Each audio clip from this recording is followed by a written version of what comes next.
My name is Amy Johnson. I used to live with my husband, Michael, and our 5-year-old daughter.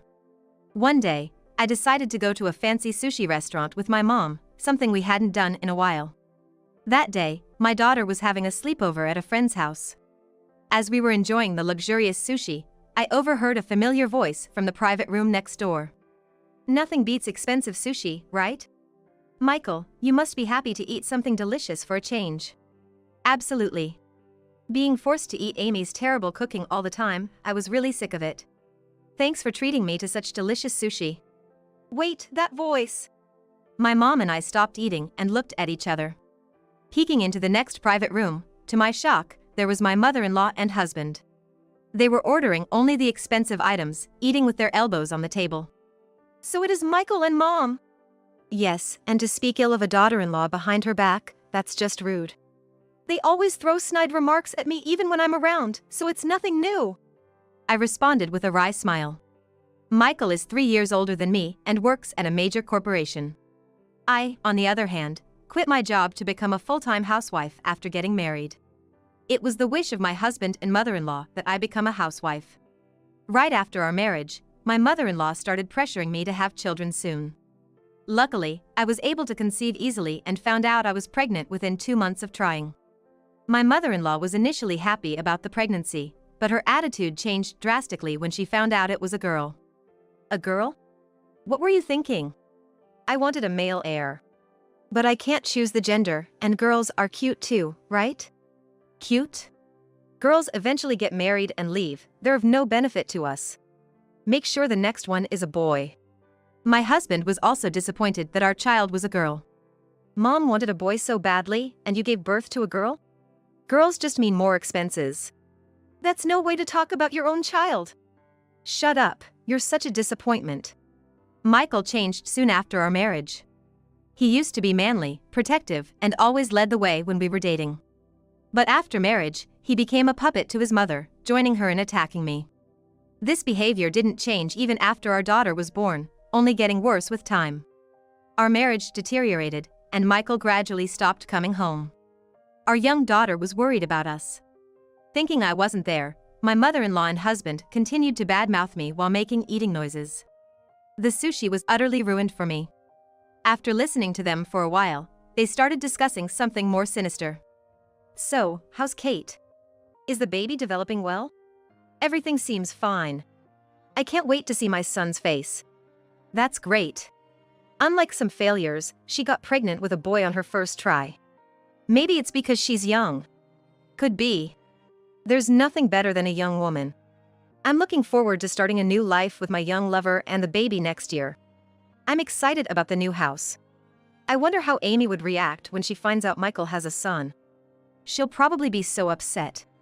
But no matter what she says, I'll choose Kate. Hearing their conversation, tears naturally started to flow from my eyes. Though I had sensed their lack of interest in me, I never imagined they were cheating. Let alone that there was a pregnancy involved. My mind went blank. My mom was gently holding my hand right in front of me. She was glaring sharply at the private room where the two of them were. Those two, they're unforgivable. They're planning to take over our new home, aren't they? That's incredibly audacious. We had been planning to move when our daughter started elementary school and were in the midst of building our own home. The land for the house was provided by my father, who works in real estate at a family discount. He also managed to get a construction company he knows to build the house at a lower cost. It seemed that my husband and mother-in-law intended to live in that house with his mistress. Lucky us for getting the house cheaply, thanks to her father. Living in a new house with a young lover is just the ultimate happiness, isn't it? Don't forget about me, of course. I know, Mom. I'll give you what would have been Amy's room. It's got great sunlight, you'll definitely like it. I'm looking forward to it. I can't wait to see my grandson. A child with Kate will surely be handsome. That's right. A child of mine and Kate's will definitely have a bright future. In this manner, they continued their cheerful conversation. Hearing their conversation, I couldn't stop my tears and lost my appetite, so we decided to leave the restaurant. It turned out that my mom had recorded their conversation, perhaps as evidence. Afterwards, I didn't return home but went back to my parents' house with my mom. She comforted me gently as I broke down in tears. It must have been tough for you. Mom, I'm sorry. Why are you apologizing, Amy? The ones at fault are Michael and his people who betrayed you, not you. I can't forgive them for making my precious daughter suffer. I'm sorry, Mom. I might not be able to continue with Michael, I said in a low voice. My mom then gently stroked my head with a kind smile. That's good. I was worried about what to do if you wanted to continue your married life with Michael. If things kept going as they are, Michael would likely initiate a divorce in a way that puts you at a disadvantage. Maybe even demand alimony. What? But I didn't cheat. But now that you know you've been betrayed, you can take the initiative. Don't worry, I'm here with you, she said with a smile. My mom has always been a dependable person. She was assertive when I faced harassment at school. I've always admired her since I was young. So, I decided to proceed with the divorce advantageously and hired a detective agency to investigate. My foolish husband, thinking I was completely oblivious, was openly cheating. Additionally, I decided to gather evidence myself and planted a voice recorder in his car. Every Saturday, he would leave the house claiming to hang out with colleagues. I was sure he was meeting his mistress on those days, so I set it up then. It was incredibly easy to gather evidence. Hearing those recordings, I realized how much I was looked down upon. Are you sure your wife isn't getting suspicious about us meeting every week on the same day? Don't worry about it. She believes everything I say. I'm sure I can easily fool her about alimony and child support. I don't want to give those women a single penny. Yeah, that makes sense. We have our future life to think about. The old hag can just drop dead for all I care. You really say some terrible things. But Michael, you always say that too. I should have never married that awful old woman. Why did you marry her in the first place? I saw her photo, and to be honest, she's not even pretty. I must have been out of my mind back then. If I'd met you earlier, I wouldn't have given a woman like that a second glance. I'm so happy. I love you, Michael. I love you more than anything in the world too. After that, they probably got intimate in the car. I could hear the vivid sounds and had to stop the recording abruptly. Listening to this, my sadness disappeared, replaced only by anger. They completely looked down on me, but of course, I had no intention of letting them have their way. I continued to gather evidence with my parents' help. After receiving additional proof from the detective agency, I was ready to confront my husband about a divorce. I told my husband and mother-in-law that I needed to discuss something important and called them. My parents offered to accompany me, but I decided to confront them alone. This was my problem, and I wanted to resolve it myself. When the two of them showed up, they looked annoyed. What's this important talk about? We're not so free to attend to your whims. Yeah, you're interrupting our day off. I had plans for a lunch date with friends. I'm sorry. I just really needed to talk to you. So what is it? Make it quick. I handed my husband the divorce papers with a serious expression. My name was already filled in. For a moment, they were speechless. What's this all about? Why are you bringing up divorce? I can't continue with you anymore. Please divorce me.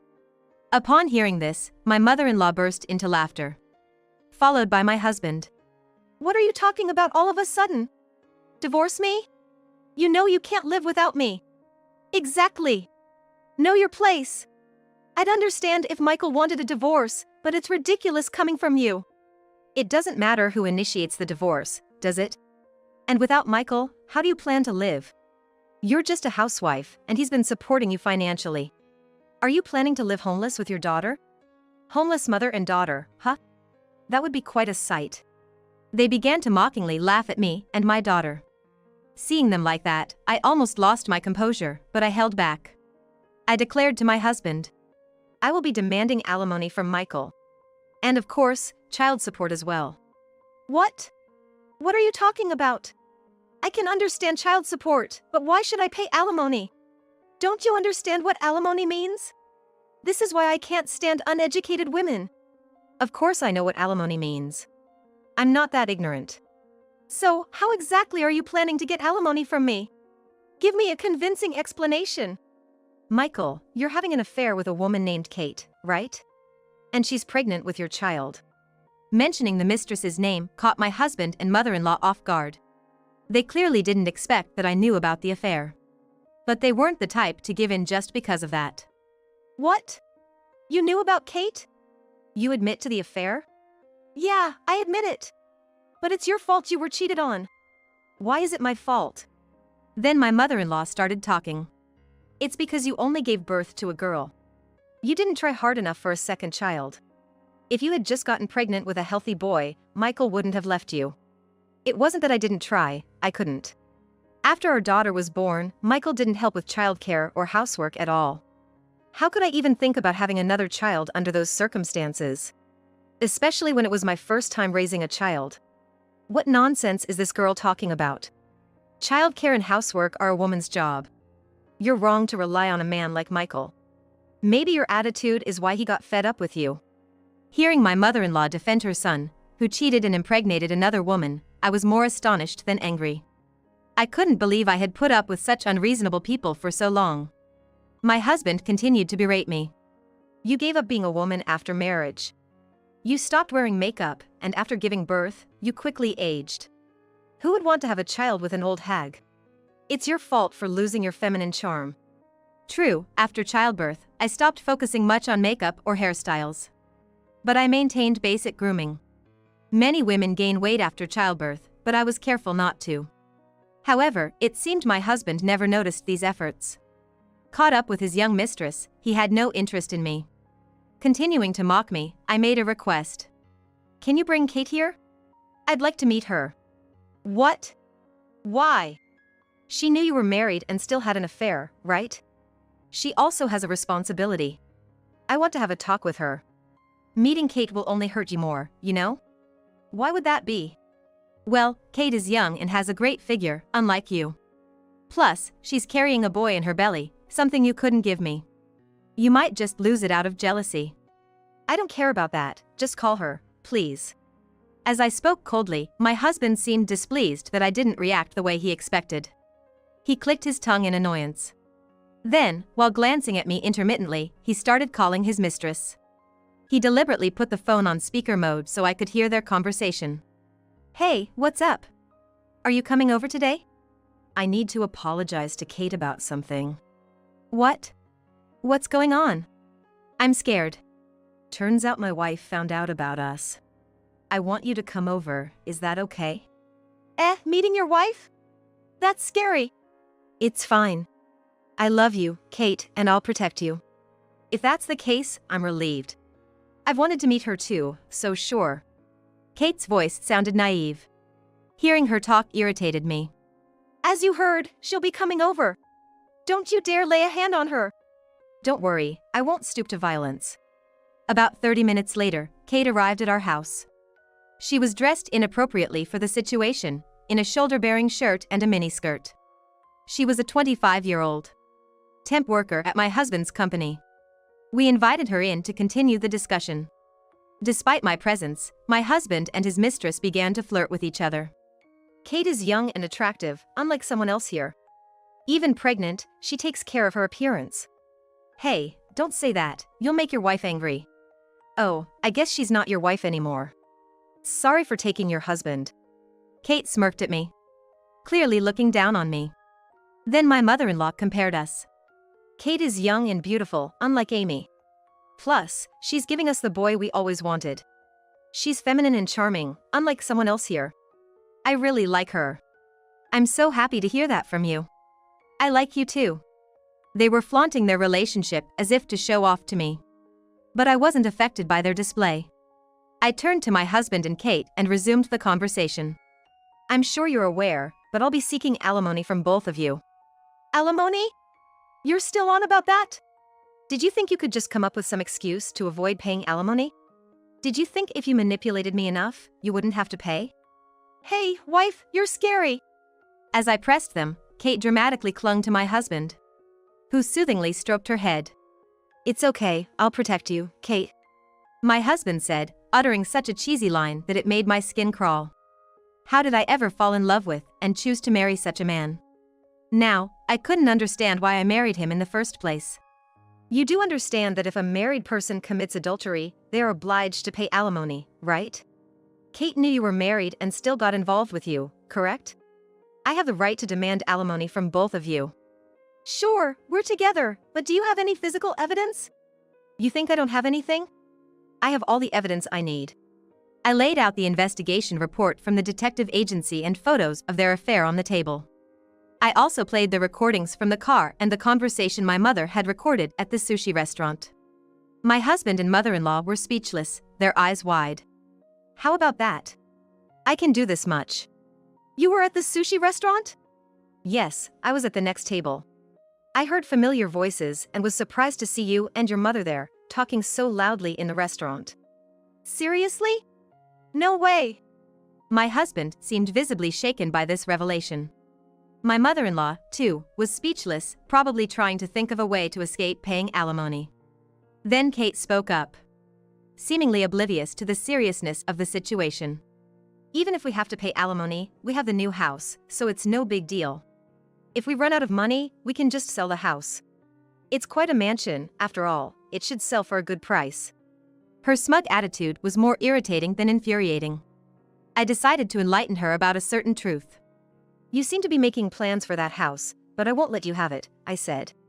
What are you talking about? My husband retorted. I'm the one who paid for that house, didn't I? You didn't pay anything and now you want to take over? Have you forgotten under whose name that house was built? Ah, my husband uttered, his face turning pale as he remembered the truth about the house's ownership. However, Kate, not grasping the situation, still thought she had the upper hand. I know you were looking forward to the new house, but please give up. It's going to be my home now. There's no place for you there. If you really want to live with us, maybe you can stay in a doghouse or something. Kate was laughing, but my husband was clearly panicking. What's gotten you so pale all of a sudden? Well, actually, that house was built under Amy's father's name. What does that mean?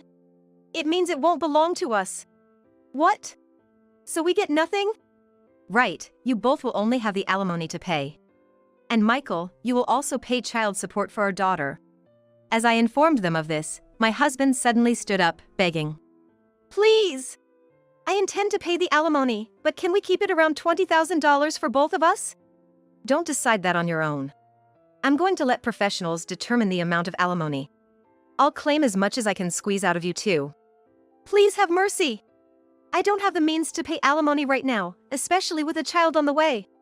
It seems that my ex-husband had been spending a considerable amount on his mistress.